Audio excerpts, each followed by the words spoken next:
Husband ಏನೋ blast ಆಗಿದೆ ಅಂತ ಹೇಳ್ತಾ ಇದ್ದಾರೆ. ಏನಾಗಿದೆ ಅಂತ ಬ್ಲಾಸ್ಟ್ ಆಗಿರೋದು ನನಗೆ ಗೊತ್ತಿಲ್ಲ. ನನಗೆ ಇಲ್ಲಿ ಫಸ್ಟ್ ಟ್ರೀಟ್ಮೆಂಟ್ ನಡೆದಿದೆ. ಇಲ್ಲಿಗೇನೋ ಸ್ವಲ್ಪ ಮೇಜರ್ ಈ ಇಂಜುರಿ ಆಗಿರೋದ್ರಿಂದ ಪ್ಲಾಸ್ಟಿಕ್ ಸರ್ಜರಿ ಮಾಡಿದಾರಂತ. ಇಲ್ಲಿ ಒಂದು ಗ್ಲಾಸ್ ಪೀಸ್ ಇತ್ತು, ತೆಗೆದಿದ್ದಾರೆ ಸರ್. ಅಷ್ಟು ಮಾಹಿತಿ ಗೊತ್ತಿರೋದು, ಅದನ್ನು ಹೇಳ್ತಾ ಇದ್ದೀನಿ. ನನ್ನ ಹೆಸರು ಶ್ಯಾಮ್ ಸುಂದರ್ ಅಂತ ಸರ್. ನಾವು ಪ್ರಾಪರ್ ಮೈಸೂರವರು. ನನ್ನ ಹೆಂಡತಿ ಮೈಕ್ರೋಚಿಪ್ ಇಂಡಿಯಾ ಲಿಮಿಟೆಡ್ ಅನ್ನೋ ಕಡೆ ವರ್ಕ್ ಮಾಡ್ತಾ ಇದ್ದಾರೆ. ಅಲ್ಲಿಗೆ ಊಟಕ್ಕೆ ಅಂತ ಹೋಗಿದ್ದಾರೆ.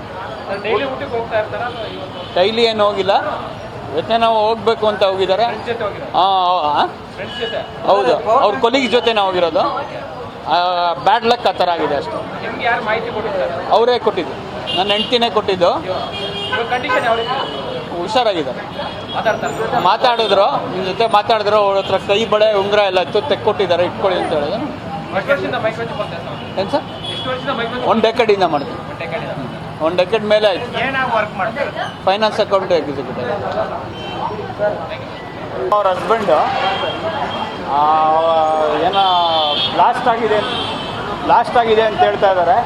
ಏನಾಗಿದೆ ಅಂತ ಬ್ಲಾಸ್ಟ್ ಆಗಿರೋದು ನನಗೆ ಗೊತ್ತಿಲ್ಲ. ನನಗೆ ಇಲ್ಲಿ ಫಸ್ಟ್ ಟ್ರೀಟ್ಮೆಂಟ್ ನಡೆದಿದೆ. ಇಲ್ಲಿಗೇನೋ ಸ್ವಲ್ಪ ಮೇಜರ್ ಈ ಇಂಜುರಿ ಆಗಿರೋದ್ರಿಂದ ಪ್ಲಾಸ್ಟಿಕ್ ಸರ್ಜರಿ ಮಾಡಿದಾರಂತ. ಇಲ್ಲಿ ಒಂದು ಗ್ಲಾಸ್ ಪೀಸ್ ಇತ್ತು, ತೆಗೆದಿದ್ದಾರೆ ಸರ್. ಅಷ್ಟು ಮಾಹಿತಿ ಗೊತ್ತಿರೋದು, ಅದನ್ನು ಹೇಳ್ತಾ ಇದ್ದೀನಿ. ನನ್ನ ಹೆಸರು ಶ್ಯಾಮ್ ಸುಂದರ್ ಅಂತ ಸರ್. ನಾವು ಪ್ರಾಪರ್ ಮೈಸೂರವರು. ನನ್ನ ಹೆಂಡತಿ ಮೈಕ್ರೋಚಿಪ್ ಇಂಡಿಯಾ ಲಿಮಿಟೆಡ್ ಅನ್ನೋ ಕಡೆ ವರ್ಕ್ ಮಾಡ್ತಾ ಇದ್ದಾರೆ. ಅಲ್ಲಿಗೆ ಊಟಕ್ಕೆ ಅಂತ ಹೋಗಿದ್ದಾರೆ. ಡೈಲಿ ಏನು ಹೋಗಿಲ್ಲ, ಇವತ್ತೇ ನಾವು ಹೋಗ್ಬೇಕು ಅಂತ ಹೋಗಿದ್ದಾರೆ. ಹೌದು, ಅವ್ರ ಕೊಲೀಗ್ ಜೊತೆ ನಾವು ಹೋಗಿರೋದು. ಬ್ಯಾಡ್ ಲಕ್ ಆ ಥರ ಆಗಿದೆ ಅಷ್ಟೇ. ಅವರೇ ಕೊಟ್ಟಿದ್ದು, ನನ್ನ ಹೆಂಡ್ತಿನೇ ಕೊಟ್ಟಿದ್ದು.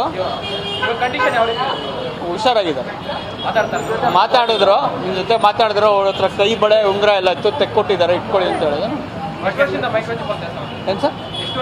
1 ಡೆಕೆಡಿಂದ ಮಾಡ್ತೀವಿ. 1 ಡೆಕೆಡ್ ಮೇಲೆ ಆಯಿತು. Finance account executive.